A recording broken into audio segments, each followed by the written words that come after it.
Sir यहाँ अंदर आ सकते हैं? जी बैठे हो। नमस्ते। सुप्रभात सर। सुप्रभात सर। तो आपको अंजू जी कोई एक्सपीरियंस है आपको? No sir. एक्सपीरियंस जी सर, अभी मुझे एक्सपीरियंस नहीं तो है। टीचर की जॉब तो बहुत चैलेंजिंग होती है, आपके हिसाब से होती है कि नहीं चैलेंजिंग टीचर की जी जॉब? सर, बिल्कुल होती तो है क्यों आपको इतनी चैलेंजिंग जॉब ही करनी है? सर, क्योंकि मुझे लगता है मैं खुद अध्ययन में रुचि रखती हूँ।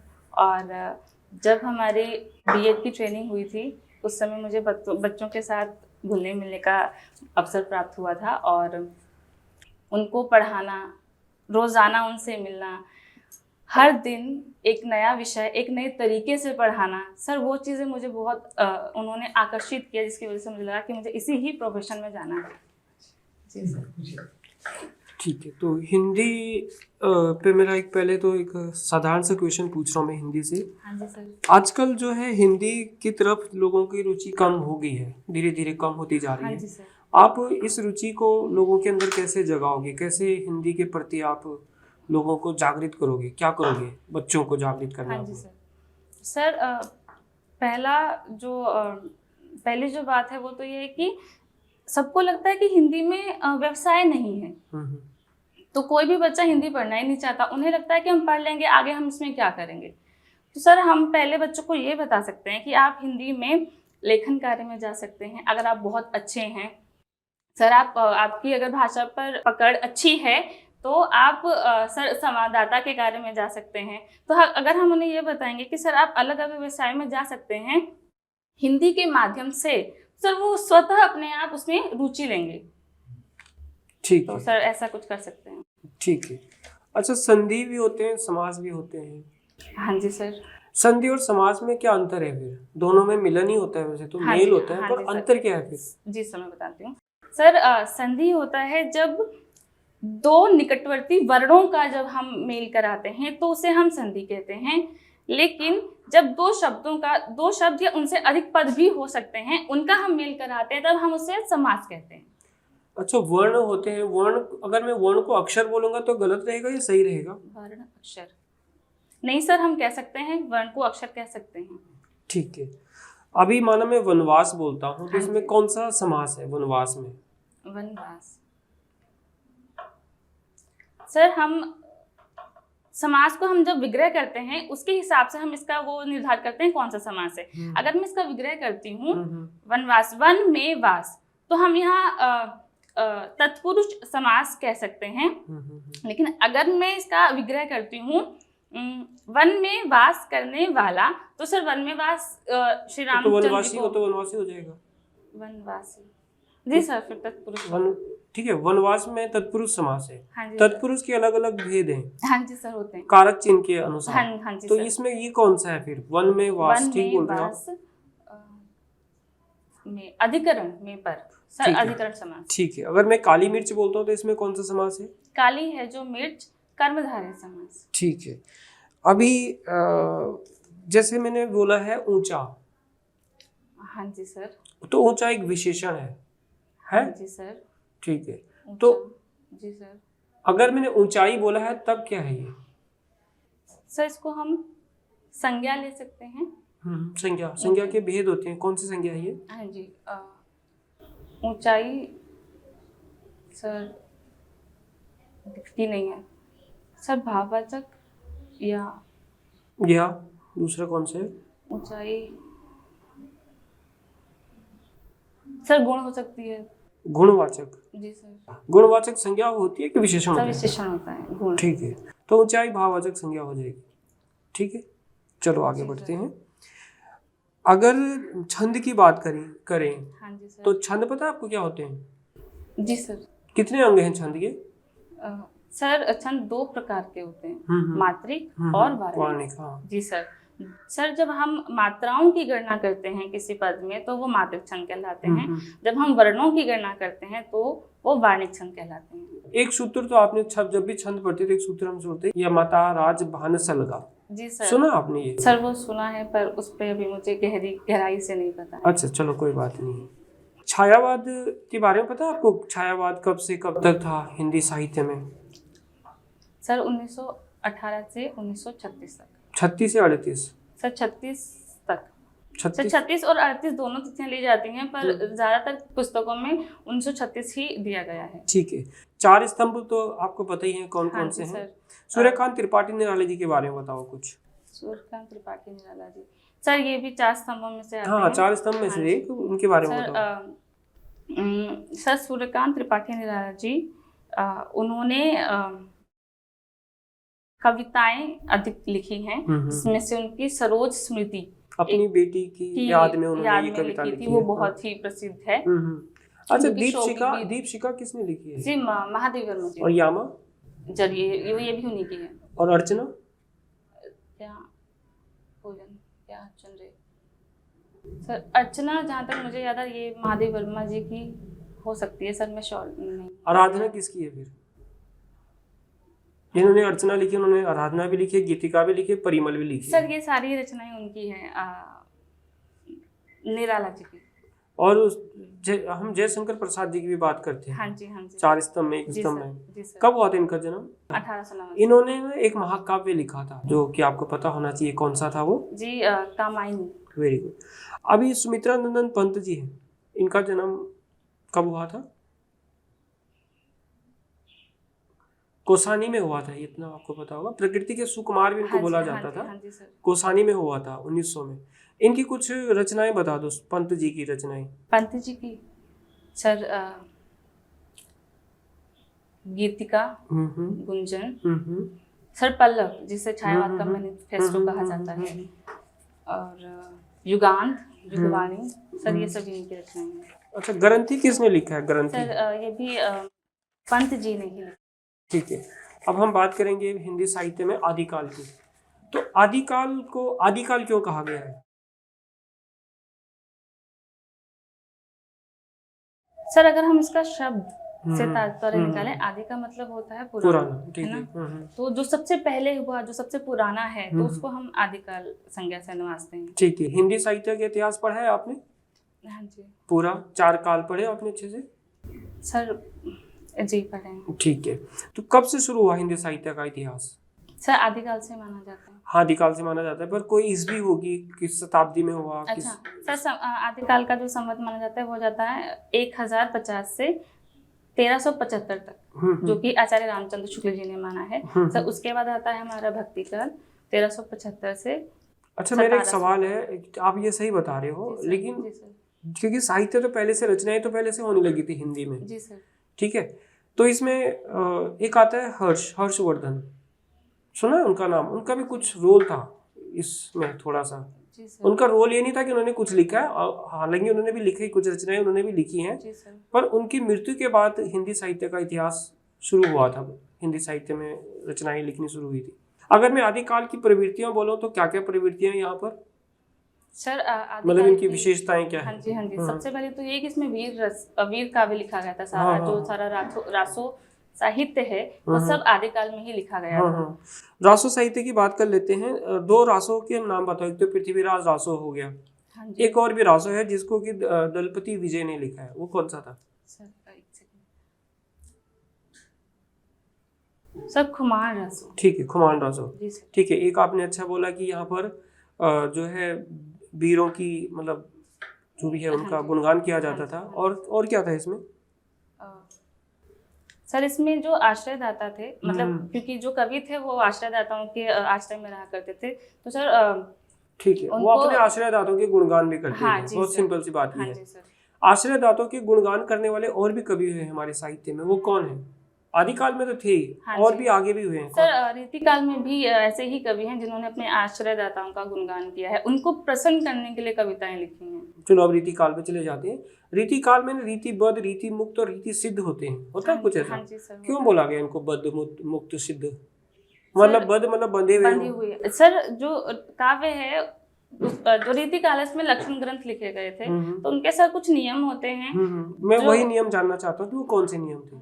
सर मुझे गहरी जानकारी नहीं इसके बारे में। ठीक है। अच्छा, आचार्य जो हजारी प्रसाद द्विवेदी जी हैं, उन्होंने जो आदिकाल है उसका क्या नाम रखा? सर आदिकाल उन्होंने, ठीक है। वीर गाथा काल किसने बोला था? सर रामचंद्र शुक्ल जी ने। और अगर महावीर प्रसाद द्विवेदी जी ने कौन सा काल बोला है आदिकाल को? महावीर प्रसाद द्विवेदी, हम्म। बीज वपन काल जी। और अगर चारण काल की बात करें तो इस किसने कहा चारण काल? सर ग्रियर्सन जी ने कहा है चारण काल। ठीक है, ठीक है। अभी कुछ और क्वेश्चन मैं आपको आपके सब्जेक्ट से पूछूंगा। उससे पहले मैं एक बेसिक क्वेश्चन आपको पूछ लेता हूँ हाँ जी सर। कि जो हिंदी व्याकरण है इसके जनक किसको कहा जाता है? दामोदर पंडित। ठीक है, चलो अब भारतेंदु हरिश्चंद्र जी के बारे में बात कर लेते हैं। आधुनिक काल में आ गए हम। हाँ तो जी। भारतेंदु हरिश्चंद्र जी बहुत मतलब बहुत तरीके से जाने जाते हैं। वो क्या क्या उनका मतलब क्या भूमिका रही उनकी कि उनको हम आज भी इतना याद करते हैं? सर भारतेंदु हरिश्चंद्र जी ने अपने छोटे से जीवन काल में मतलब करीब तकरीबन 30 और 35 जो उनका जीवन काल था उसमें उन्होंने इतना ज्यादा कुछ लिख दिया जिसकी वजह से एक काल का नाम ही उनके नाम पर रखा गया है जो आधुनिक काल है। सर उन्होंने नाटक लिखे हैं, उन्होंने गद्य लिखा है, उन्होंने अनुदित भी किए हैं नाटक। सबसे ज्यादा किस चीज के लिए प्रसिद्ध थे वो? सर गद्य रचनाओं के लिए। नाटक भी तो लिखे उन्होंने? हाँ जी, नाटक लिखे हैं उन्होंने। तो नाटक कौन से उनके जो प्रसिद्ध हैं? प्रसिद्ध नाटक बताओ सर। सत्य हरिश्चंद्र। बिल्कुल है। वैदिकी हिंसा हिंसा न भवती, ये भी उनका एक नाटक है। कर्पूर मंजरी, चंद्रावली, अंधेर नगरी।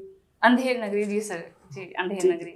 तो उनको हम आधुनिक जो साहित्य सादी साहित्य के उनको पितामह भी शायद बोलते हैं सर मैं समझ नहीं पाई। साहित्य के पितामह बोला जाता है उनको, या हम बोल सकते हैं कि साहित्य के आधुनिक हिंदी के जनक भी उनको बोला जाता है। कुछ ऐसा बोलते हैं उनको, आप कुछ तो बोलते हैं उनको भारतेंदु जी को? जी साहित्य का जनक बोलते हैं उनकी रचनाओं की वजह से ही, जो उन्होंने इतना सारा साहित्य अपने सिर्फ छोटे से जीवन काल में लिख दिया। तो अब वो आधुनिक काल आया था रीति काल के बाद। हाँ जी। तो भारतेंदु जी ने रीति काल के जो प्रवृत्तियां थी वो भारतेंदु जी में नहीं आए। हाँ जी नहीं। क्यों नहीं आए? क्या ऐसा क्या कारण रहा? उन्होंने बिल्कुल ही अलग सोचा। अलग सोचा जी सर। क्यों सोचा उन्होंने ऐसा? और अलग क्या सोचा उन्होंने? Sorry sir. ठीक है, चलो अब मैं कुछ व्याकरण के क्वेश्चन आपसे पूछता हूँ। जी सर। उससे पहले मैं एक जैसे निश्चयवाचक सर्वनाम होता है कुछ ऐसा निश्चयवाचक सर्वनाम? हाँ जी अगर आपने सर्वनाम पढ़े हो जी सर। तो निश्चयवाचक सर्वनाम क्या होता है? सर जिसमें निश्चितता दिखाई जाए। जैसे मैं बोलती हूँ ये पुस्तक मेरी है। हाँ। तो जो ये है वो निश्चय दिखा रहा है। ठीक है, चलो अभी साहित्य अकादमी जो पुरस्कार है ये कब शुरू हुआ था? ये जो साहित्य अकादमी पुरस्कार है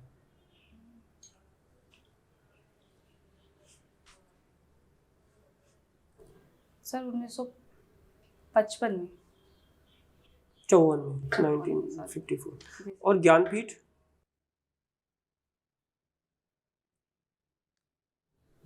सर 1960 के आसपास। मुझे सॉरी सर, मुझे एग्जैक्ट डेट नहीं याद आ रही। 65। 65 जी सर। ठीक है। और सरस्वती सम्मान किसको मिला था? सरस्वती सम्मान 1991 में हुआ था, 1991 में हुआ था। किसको मिला था ये उसे सरस्वती सबसे पहले? सॉरी सर, इसके बारे में जानकारी नहीं है मुझे। अभी जैसे संधि की बात कर लेते हैं, है ना? संधि में हमारे स्वर संधि होती है ना? व्यंजन संधि होती है, विसर्ग संधि होती है। ऐसे स्वर संधि के प्रकार बताइए, कितने भेद हैं स्वर संधि? सर 5। कौन कौन से हैं? सर दीर्घ संधि, गुण संधि, वृद्धि संधि, यण संधि और अयादि संधि। ठीक है। अगर माना मैं एक यहाँ पर एक शब्द बोलता हूँ, आपने सिर्फ ये बताना है कि उसमें संधि कौन सी है। उल्लास? सर व्यंजन संधि। और मनोबल? मना, धन, बल। विसर्ग संधि। नीरस? नीरस नहीं, सर विसर्ग संधि। जगदीश? जगत, धन, ईश, जगदीश। व्यंजन संधि। सुरेंद्र? सुर, धन, इंद्र। सुर, धन, इंद्र, सुरेंद्र। सर स्वर संधि। हाँ, स्वर संधि है, पर स्वर की फिर अगेन आपने 5 पार्ट बोले थे। इंद्र, सर गुण संधि, गुण स्वर संधि। और तथैव? तथा, धन, एव। वृद्धि संधि। और इत्यादि? इति, धन, आदि, इत्यादि, इति। यण संधि। और अगर मैं बोलता हूँ कि आपने पवन है, पवन का विच्छेद करना है, संधि विच्छेद करना है, पवन पवन में अयादी संधि है तो उसका विच्छेद क्या होगा? पो धन अन। अन या आन? पवन, पो धन अन। ठीक है, चलो ठीक है। अभी डेमो प्रिपेयर किया है आपने? जी सर। चलो डेमो, एक बार डेमो दो। सुप्रभात बच्चों, कैसे हो आप सब? बहुत अच्छे, मैं भी बहुत अच्छी हूँ। तो आज दिनांक क्या है बच्चों? आज दिनांक है 12 मई 2023। आज कक्षा कौन सी है बच्चों आपकी? आपकी कक्षा है 11वीं। विषय क्या पढ़ेंगे बच्चों हम विषय पढ़ेंगे हिंदी। हिंदी में हम क्या पढ़ेंगे बच्चों? हम पढ़ेंगे पद्य। पद्य पता है ना आप सभी को? कविता। अब आप पूछेंगे मैम हम किसकी कविता पढ़ेंगे? तो आज हम उन कवि की रचना पढ़ेंगे जिनको आपने पहली कक्षाओं में भी पढ़ा है। अब आप कहोगे आपने तो इतने सारे कवि पढ़े, आज हम किसको पढ़ेंगे? तो इसका उत्तर यह है कि मैं आपको कुछ पंक्तियां सुनाऊंगी, आप मुझे बताइएगा कि किस कवि की पंक्तियां। ठीक है बच्चों? ठीक है, तो पंक्तियां हैं। गुरु गोविंद दो खड़े काके लागू पाए, बलिहारी गुरु आपने गोविंद दियो बताए, कबीरा गोविंद दियो बताए। अब हंस रहे हो क्योंकि मैंने नाम बता दिया है ना? जी हाँ, तो आज हम जिस कवि को पढ़ेंगे वो है कबीरदास जी। आज हम पढ़ेंगे कबीर के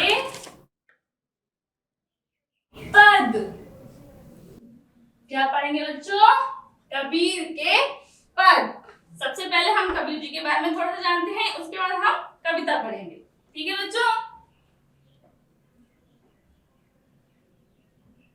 आप मुझे बताइए, क्योंकि आपने कबीर जी को पहले भी पढ़ा है, तो आप बताइए इनका जन्म कहाँ हुआ था और कब हुआ था?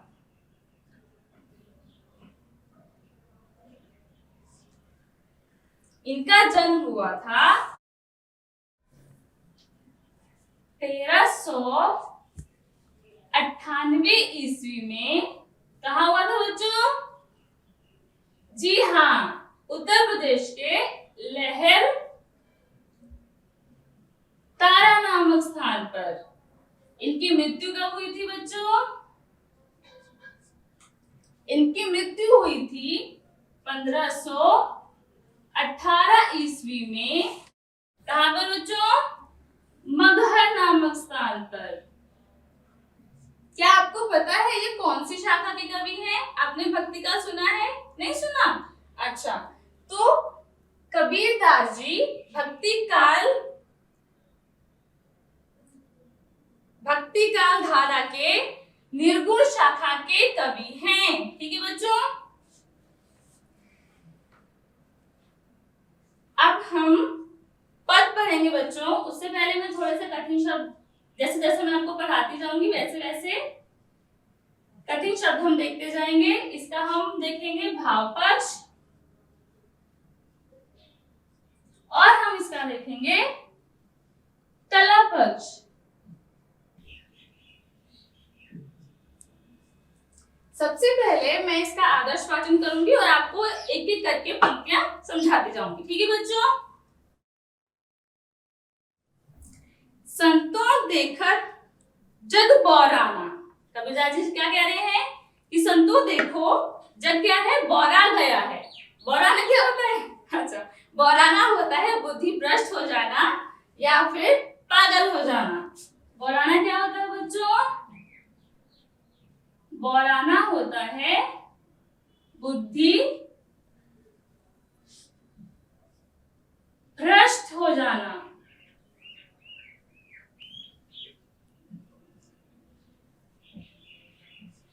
कबीर जी क्या कह रहे हैं? संतो देखत जग बौराना, साच कहो तो मारन धावे, झूठे जगपतियाना। कबीरदास जी कहते हैं कि संतो देखो जग बौरा गया है। बौरा गया था, पागल हो गया है। क्यों हो गया है?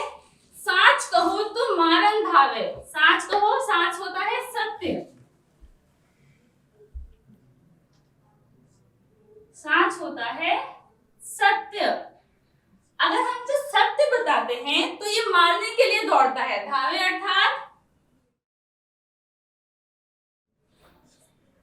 अर्थात दौड़ना।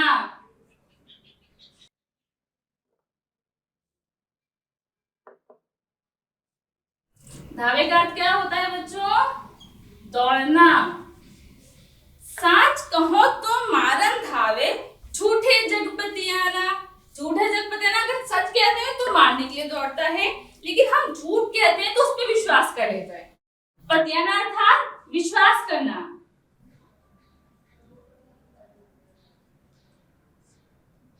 ठीक है, बैठ जाओ। जी सर।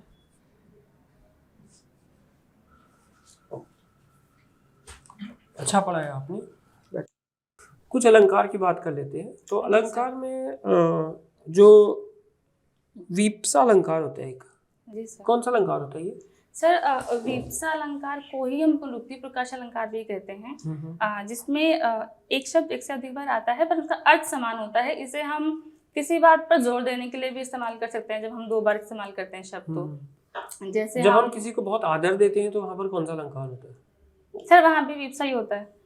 तो फिर वीप्सा को ऐसे बताओ ना। ठीक है। विभावना क्या होता है? सर विभावना, सर मैं याद नहीं कर पा रही हूँ। चलो, अन्योक्ति अलंकार।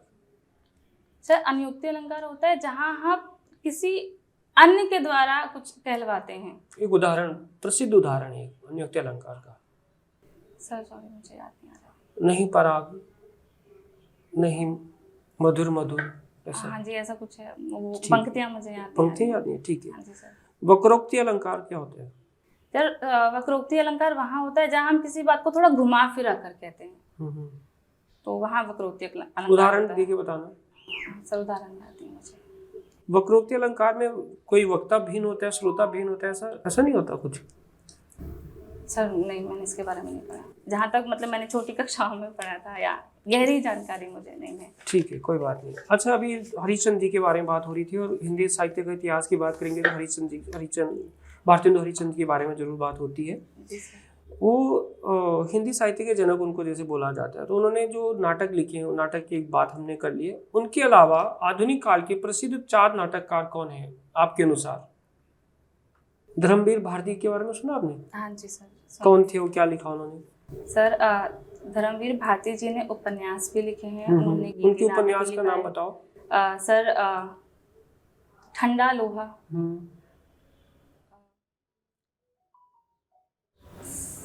सात गीतवश, नहीं ठंडा लोहा, सात। आषाढ़ का एक दिन किसने लिखा है? एक नाटक है ये। राकेश जी ने लिखा है। और आधे अधूरे? सर इन्हीं का नाटक है। और कोणार्क नाटक लिखा है, किसने लिखा है? सर जगदीश चंद्र माथुर जी ने लिखा है। ठीक है। और भोर का तारा? सर गुनाहों का देवता? सर धर्मवीर भारती जी का है, गुनाहों का देवता। ठीक है। भारत दुर्दशा? भारत सत्य हरिश्चंद्र, मतलब भारतेंदु हरिश्चंद्र जी का नाटक है। ठीक है। जैसे साहित्य के प्रकार में गद्य होता है, पद्य होता है, जैसे आपने पद्य पढ़ा है आज कबीरदास का। एक इसमें चंपू भी होता है। चंपू क्या होता है? सर चंपू होता है जिसमें गद्य और पद्य दोनों का मिश्रण होता है, उसको हम चंपू कहते हैं। सबसे पहले आपके पास है भौगोलिक। भौगोलिक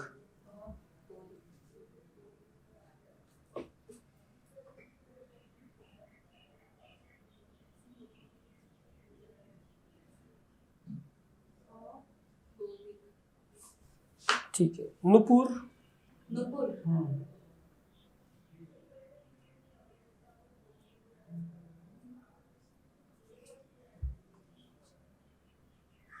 नू में बड़ी ऊ की मात्रा आएगी। हाँ जी सर, ठीक है सर। निहारिका, निहारिका,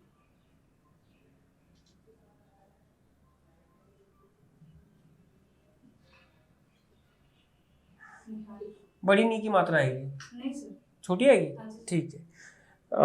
प्रज्वलित, प्रज्वलित,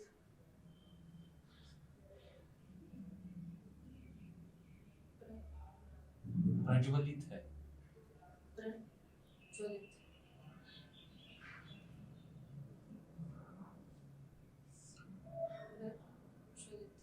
जी सर। ये तो प्रज्वलित हो गया, 2 बार जो बोल रहे हो आप यहाँ। ज्वलित, प्रज्वलित बोला मैंने तो, प्रज्वलित, प्रज्वलित, प्रज्वलित, ठीक है सर। ये सही है या फिर कुछ?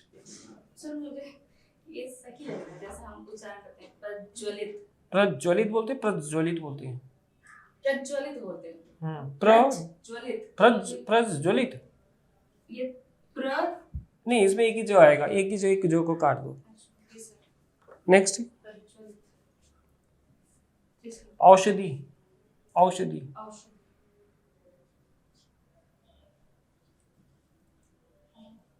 शरीर, ठीक है। उज्जवल, उज्ज्वल,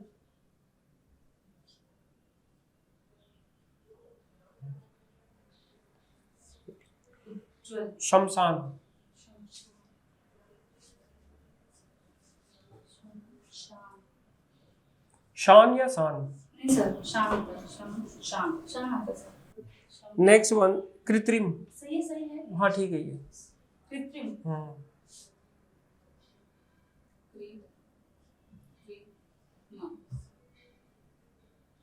अंतर्निहित, अंतर बोलो, मैं अंतर नहीं बोल रहा हूँ, अंतर्निहित, अंतर, निहित,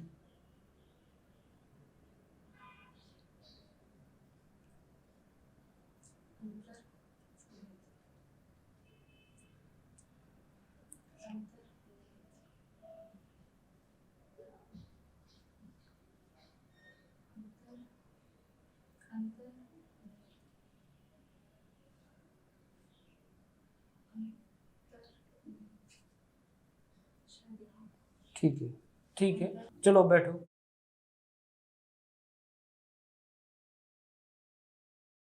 केवीएस के बारे में कुछ जानकारी है आपको? जैसे आपने केवीएस में अप्लाई किया हुआ है पीजीटी के पोस्ट के लिए, हिंदी के लिए, केवीएस के बारे में क्या जानते हैं? सर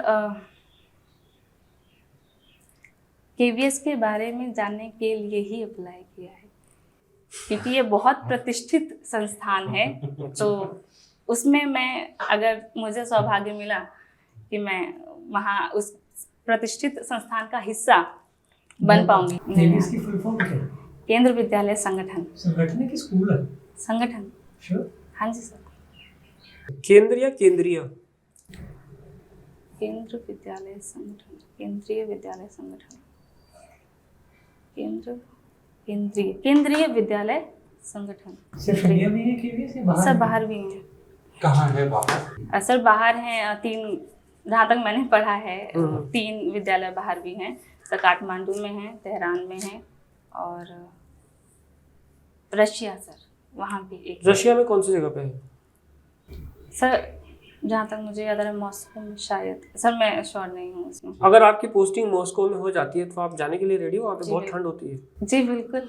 अच्छा, सर मैं कहीं भी केवीएस में जाने के लिए तैयार हूँ, इसीलिए अप्लाई किया चलो है। अगर बाय चांस आपकी पोस्टिंग रशिया में हो जाती है और रशिया में आपको वहाँ का जो क्लाइमेट है वो सूट नहीं करता है, वहाँ जी का सर। वातावरण आपके अनुकूल नहीं है, जी सर। वहाँ के डॉक्टर ने बोला कि आपको इंडिया जाना पड़ेगा, जी। यहाँ पर आपका बस का नहीं है सर्वाइव जी करना, क्या करोगे?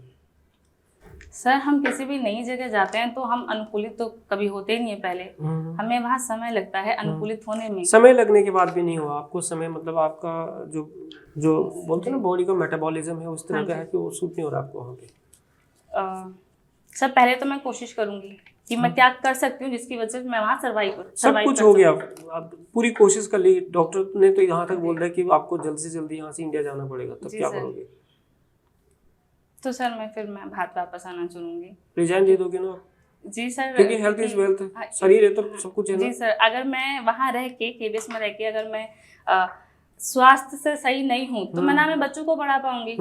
तो सर मैं फिर वापस आना ही चलूंगी। मतलब आप रिजाइन दे दोगे, है ना? जी सर। ठीक है, चलो। रिजाइन भी दोगे, आप ट्रांसफर भी रिक्वेस्ट कर सकते हो। हाँ जी सर, हाँ मैं वो कर सकती हूँ अगर मुझे मौका मिला तो, कि मेरा ट्रांसफ़र हो जाए तो। सर वैसे मुझे अभी केंद्रीय विद्यालय संगठन के बारे में इतनी जानकारी नहीं है कि कैसे ट्रांसफ़र होता है, या मतलब इतना कुछ नहीं पता है। तो वो संगठन में आने के बाद मैं ज़रूर जानना चाहूँगी सब चीज़ों के बारे ठीक है में। सर, मयूर सर आखिरी क्वेश्चन। पीजीटी टीचर की क्या क्वालिटीज होती है आपके हिसाब से? PGT teacher, good PGT. जी सर।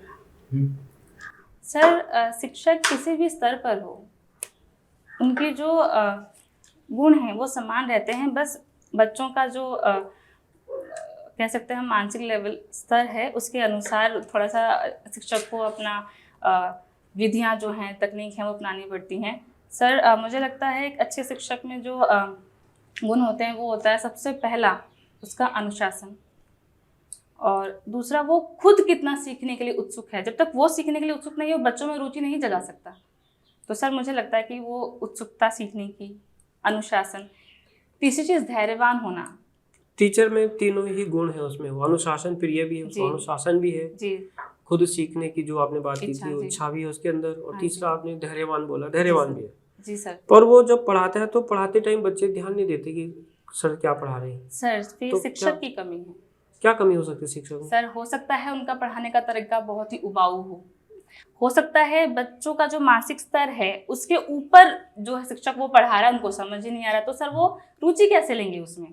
ठीक है, अगर आपको हिंदी पढ़ाने, कबीर को ही पढ़ाना है, तो इसमें कैसे रुचि मतलब पैदा करोगे बच्चों में कबीर के प्रति? जी सर सबसे पहले सर कबीर ने बहुत प्यारे प्यारे दोहे लिखे हैं, तो पर आजकल के बच्चे कबीर के दोहे तो नहीं पढ़ते। हाँ नहीं हो। पढ़ते, गाने सुनते हैं। क्यों सुनते हैं सर? उनकी धुन उनको बहुत अच्छी लगती है। उनको चाहे गानों के शब्द याद ना हो पर धुनें वो सुनेंगे और उन्हें शब्द याद आ जाएंगे।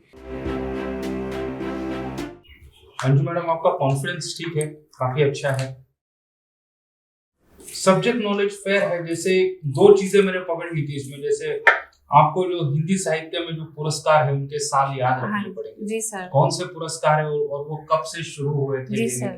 जी सर। प्लस आपको उन्होंने एक आखिरी सवाल वो भी पूछा था, कौन सा पुरस्कार था जो 1991 के बारे में आपने? भारत हाँ वो भी आप, हाँ जी सर, पुरस्कार वो थोड़े याद रखने। हाँ जी। अलंकार के टाइप्स भी थोड़े आपको, जैसे वो तो बहुत ही इम्पोर्टेंट सब्जेक्ट है हिंदी के हिसाब से अगर देखा जाए। जी सर। तो अलंकार तो पता होने चाहिए, उसके भेद क्या है आपको पता होने चाहिए। जी सर। एक चीज है, आपका प्रेजेंस ऑफ माइंड मेरे को काफी अच्छा लगा, जैसे केवीएस को जानने के लिए आए हैं करके। ये थोड़ा बड़ा मुझे बड़ा ही मतलब अलग जवाब मिला, वरना लोग मुझे केवीएस की जानकारी दे देते, लेकिन केवीएस क्यों आना चाहते, केवीएस को जानने के लिए आए। बात करें आपके डेमो की, तो डेमो में आपने एंगेजिंग काफी अच्छा किया। मेन तो जैसे आपने वो पोयम को दोहों को दोहराया और फिर उसके बाद में आपने हंसते हुए कहा कि सही कहा आपने, हम कबीर के, तो वो थोड़ा अलग स्टाइल मुझे अच्छी लगी, वो आपकी एंगेजिंग लगा, उसके वजह से मेरे को आपका डेमो। हैंड राइटिंग भी आपकी ठीक है, कुछ जगह पर सर ने आपको थोड़ा क्रॉस क्वेश्चनिंग करके ये करने को देखा, बट कहीं पे आप फंस गए थे, बट कहीं पर काफी इसमें आपने ठीक दिया। और मैं आई कांटेक्ट रखना पड़ेगा पैनलिस्ट में। आप जैसे कोई एक पैनलिस्ट आपको पूछता है तो आप उसमें ही पूरा ये होता है, तो थोड़ा हम एक्सपेक्ट करते हैं कि आप सबको जी हाँ सबको देखना चाहिए। हाँ जी सर, ठीक है। बाकी ओवरऑल मुझे ऐसा लगा नहीं कि आप फर्स्ट टाइम दे रहे करके, ऐसा लगा कि आपने काफी प्रैक्टिस वगैरह की है इसके ऊपर, तो सही जा रहे हैं, मतलब प्रिपरेशन तो है।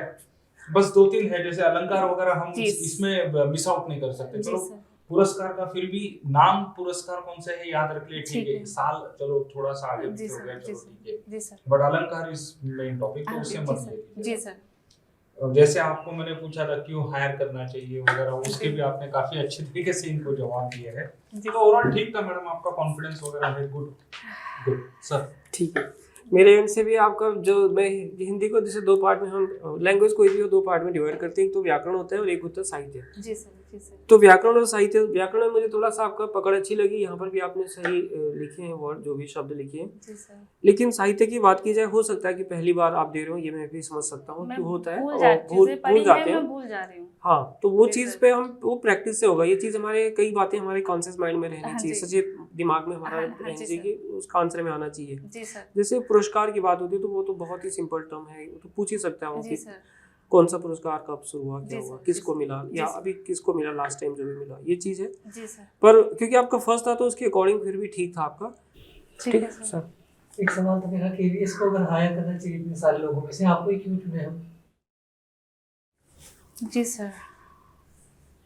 सर, ज्ञान तो सभी के पास है, मायने ये रखता है कि आप बच्चों तक कैसे पहुंचाते हैं। मुझे लगता है कि मैं सर बहुत अच्छे से बच्चों के मानसिक स्तर, जो उनका लेवल है, वहाँ पे जाके उनको बहुत अच्छे से और इंटरेस्टिंग वे में, मेरी जो पढ़ाने की विधियाँ होंगी वो इतनी रुचिकर होंगी कि बच्चे एक तो बाउ फील नहीं करेंगे बिल्कुल भी, सर वो इंटरेस्ट लेंगे। तो मुझे लगता है कि बच्चों को बहुत अच्छी तरह से हैंडल कर सकती हूँ मैं। Thank you.